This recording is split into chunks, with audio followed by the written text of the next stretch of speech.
Wow, we a poor man. All the players. Can we get Louise. This is why we get breaking news. Could you get Bronny on later too? Make get Bronny on. He just won the Call of Duty tournament in Summer League. no, he didn't. No, he did. That cannot be real. No, it is real. He won he won $10,000.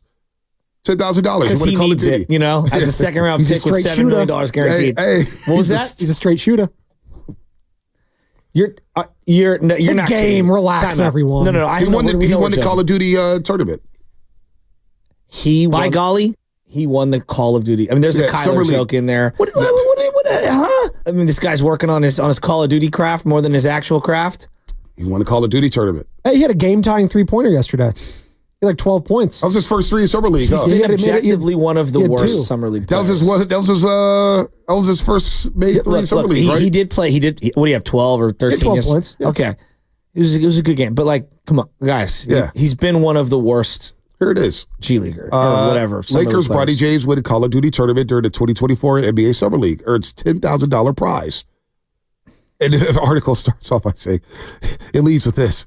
NBA rookie Bronny James is a Summer League winner. At least when it comes to the video game Call of Duty. Oh, my God. The new LA Lakers card won a Call of Duty competition that took place this past week. I mean, that's... Jalen Williams of OKC was the winner in 2023. Like, you know, like those old Michael Jordan Bulls intros. And now, your 7-time All-Star, Scottie Pippen. And now, 4-time NBA champ, LeBron James. Oh, man. And now, 2024 Summer League Call of Duty champion, Bronny James Jr. I mean, what are we doing? You know who he beat in the final to win the $10,000? You would never guess. Who did he beat? James Wiseman. Nope. Kyler Murray. This is James Wiseman. He beat Charlie Moylan. This is James Wiseman. I do love it. We met James. You got to meet James Wiseman. Remember we met him immediate day? He beat Jonathan Kuminga because Jonathan Kuminga thought he was good in video games. Grant Williams, Charlotte Hornets. Way. He beat Grant Williams in the Somewhere tournament. Draymond's fist Grant pumping. is down so bad. Celtics won the title. They were battling in a 2-minute drill contest, and James took the top spot with a total of 84 points. The prize, besides bragging rights, was a custom-made Call of Duty championship belt. Was a custom-made Call of Duty championship belt, as well as a $10,000 prize. And there's Bronny James in the tweet. Oh, this is a great tweet. Look at him. He's flexing with the belt. You see that? I'll show the YouTube audience. Poor Bronny. And then there's another one. He's got the belt, and he's throwing up the deuces, Call of Duty. And he's me-mugging. He's got the Thiz face. Is there anyone more down bad than Grant Williams? Gets traded away from the Boston Celtics. They go to a championship and win it. Him and Gets Marcus traded Smart. away from the Dallas Mavericks, who also go to the NBA Finals. And the guy he gets traded for, PJ Washington, is a baller. And now you're in NBA exile over in Charlotte. And Draymond's funking with you. Yikes. Had that game, what game was that? It was the Grizzlies Warriors this year where Grant Williams started doing his shenanigans. Hornets. Was it Hornets? Hornets Warriors. Okay, and I was like, I could see this coming a mile away. It was the second game, right? Yes. Because the first game they had to fall. And I kept texting the group that I go, Grant Williams and Draymond, something's going to happen here. We're in the studio watching it live, and Grant was getting on him, and Draymond starts doing it. You know, with the footwork, he puts your butt into him, and you're trying to draw the foul. He was giving him the old man. Where you could see the fight coming from a mile away. It was the game within the game. The game within the game. The game within the game. They said, you know what, the hell, we're playing one-on-one right now. It was unbelievable, because after the first game, Draymond said, you know, Grant Williams, you want to be a hated guy. You want to be hated, huh? Trust me. You don't want to be on this side of the tracks. You don't want to be inside this world. I can tell you all about it. Who is the guy? So there's Rudy Gobert. Like, Draymond's hit list is Rudy Gobert, Rodney Magruder, Yusuf Nurkic, Rodney Magruder, right? Who was also on the Warriors. It was Klay Thompson, too. Klay Thompson as well. That's all I keep thinking of. Rodney. Who else? Rodney. So you got Grant Williams, Yusuf Nurkic, Rudy Gobert. Gosh, there's somebody else. Oh, Domantas Sabonis. Totally Domantas Sabonis. Harrison Barnes in a way. I guess. He didn't get invited to the wedding. Yeah. Bonte Hill in a way. I think we're going to be Jordan this Poole. year. It's always fun game. I mean, it's like one of the most notorious. Yeah, how do we not mention Jordan Poole? Wait, what? That's what I'm saying. How about who's the guy? Michael Beasley when he DDT'd him when he was with the Rockets. With 1 second left in the game. 1 second the game was over. The game of Ian Clark's life. It was the Ian Clark game. Yeah, he DDT'd him. And it was so unnecessary. Steven Adams.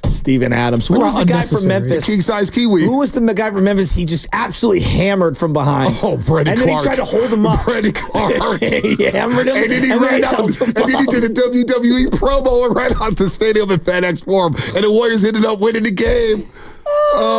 Remember, Draymond was going after Blake Griffin a lot early on. Yeah, back when that was a thing. And then, Paul Pierce. Yeah. They don't love you like that. You think you're Kobe? You think you're Kobe? They don't love you like that. And then Paul Pierce ended up going on this podcast. Go figure. They're all friends now. There was somebody else from it, obviously, Dylan Brooks. Dylan Brooks, obviously. Once upon a time, LeBron James, and then became best friends. Oh, they're besties. LeBron playing the long game. Tristan Thompson. Talk about the game within the game within the game. That's LeBron James befriending Draymond. Oh, that was genius from LeBron. Within the game within the game. LeBron is not slick. By the way, back to Bronny. Somebody he needs to be in the WWE though, doesn't he? Come on. I need to see him at Bash at the Beach alongside Dennis Rodman and Karl Malone. Listen, despite this article, whoever wrote this article, I gotta find who wrote this article. The editor deserves a raise from CBS Sports. Despite contributing 8 points, 5 rebounds, 2 steals in 27 minutes against the Rockets, James admitted he is not content with his performance so far and feels he's in a little slump. That's Bronny James. How can you be in a slump when you've never been good? This is Isabel Gonzalez. Somebody give Isabel Gonzalez a raise. All right, let's get to Charlie in New York City. Well, don't forget Tristan Thompson. Yeah, we brought him up. Because Michelle and I were sitting sideline, and I watched Tristan Thompson not go into the game and argue with him, and then he got in a fight with Donovan Mitchell. Oh wait, Kendrick Perkins, because he was doing the cheerleader thing. Perkins, I forgot about that, the cheerleader. Stand on that. Remember he did the mic drop at the game 6 in the finals? That podcast. So remember that podcast? Yes. Bradley Beal. Bradley Beal, that's right. Boy, he's got a hit list. Derek Jeter is angry with Austin this list. Rivers as well. Oh, that's right, Austin Rivers. Derek Jeter, God. What? Derek. You just type in, we'll get to Charlie in a second, on Google, Draymond beef. That's it. Okay.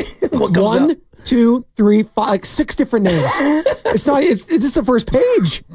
It's the first page. All right. After Charlie in New York, Spinoni, get through the pages. We need to see the hit list here. And by the way, Daquan Plowden, 1:30. Sam Quinn, 1 o'clock. Charlie, New York City, what's happening? I need some Doritos right now. I'm getting hungry. Charlie, what's up? Hey, what's up, guys? I just wanted to, I've called you a couple of times in the past few weeks about Brandon Ingram. I think I've read that the Warriors don't seem too high on him, but I'm a fan of his. I know he's injury prone.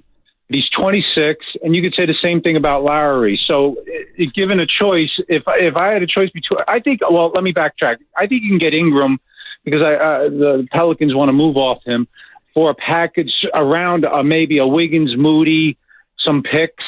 I don't know how you would crunch the numbers, but I think we need to get off Wiggins, and I think a trio of Ingram, Green, Curry, and if you can keep Pods and Kuminga, now I think that team right now they're about a 7th, 8th seed, maybe a play-in team.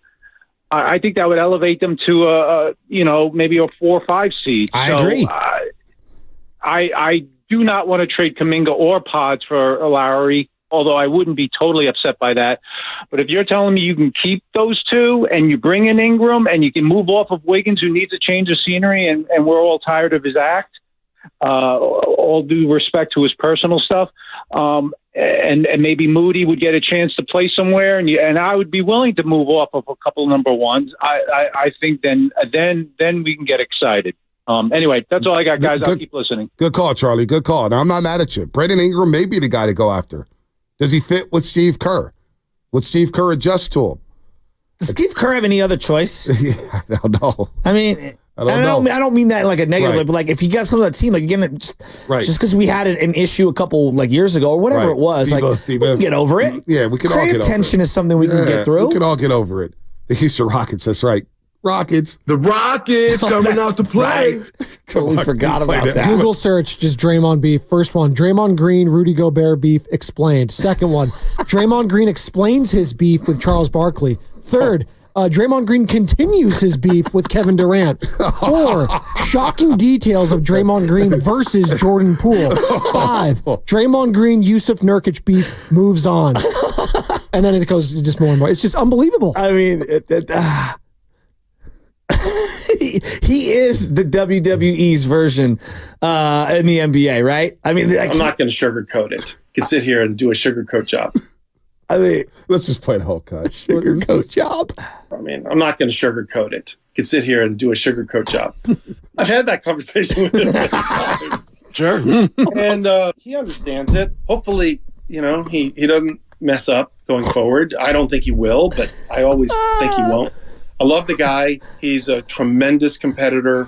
He makes our team so much better, particularly on the defensive end. He's a savant. We need to try to keep him in the games, because when he's in the games, we're a much better team. And so I don't really have a good answer for you on that, other than I've asked him and I've told him, we've had very direct conversations, and I think it's hard to always control yourself in life. He has some problems. We all have some issues about controlling ourselves in certain ways. His just happened to be on a very big stage and have implications that are pretty large for the organization. So I do believe he's committed. I do believe he's committed to make sure he stays on the court, stays in shape, does all the things to help extend our run and to do as good as we can and even compete for championships here in the next few years.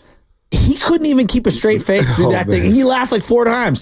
That reminded me of like when I came up to the Russian River one time. Michelle was already up there, and I'm coming after work, and like on the way up, I'm like, the Chick-fil-A is just calling me. It's like I felt like Mr. Fab. The game's calling me. You know exactly what I'm talking about.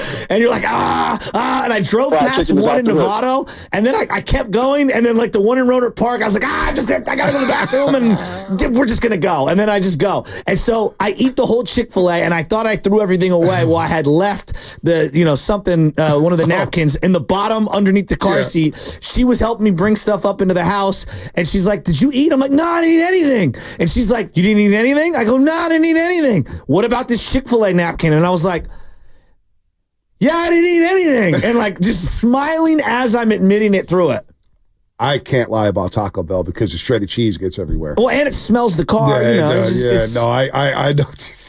You know what I'm talking about. I know silence.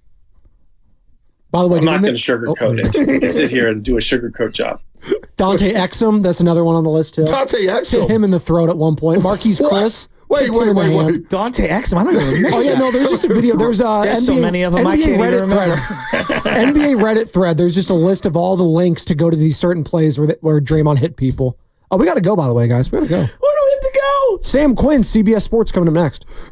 So he just goes, Dante, so he just hit him in the throat. What? We're gonna miss him. Chill on the potty. Sam Quinn next. What? Have you been in a car accident? Chilton Auto Body.